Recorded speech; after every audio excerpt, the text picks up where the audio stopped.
میثم عبدالمالکی.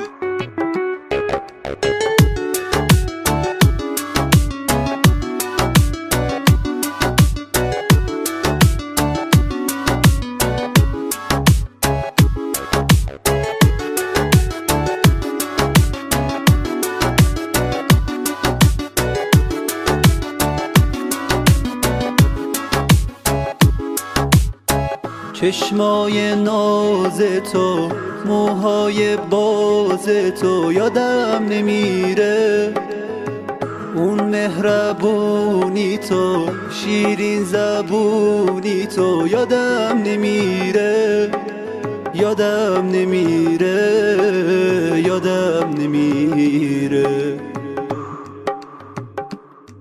آخه چرا منو تنها گذاشتی، منو با غصه و غم گذاشتی،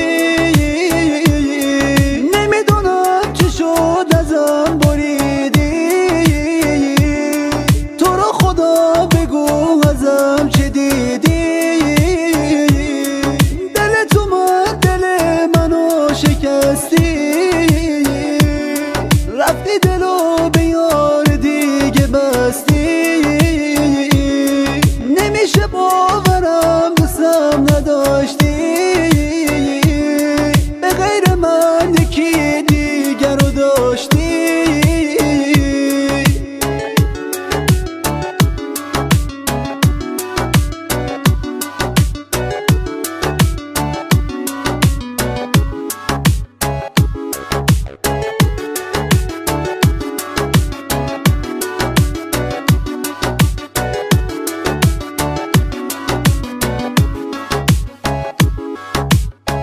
چشمای ناز تو، موهای باز تو یادم نمیره، اون مهربونی تو، شیرین زبونی تو یادم نمیره، یادم نمیره، یادم نمیره.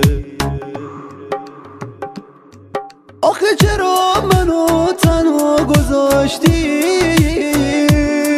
منو با غصه و غم گذاشتی،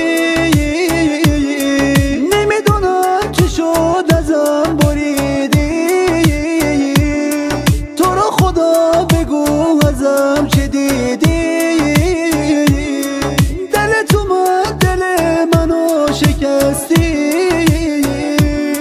رفتی دلو به یار دیگه بستی، نمیشه باورم دوستم نداشتی، به غیر من یکی دیگر رو داشتی.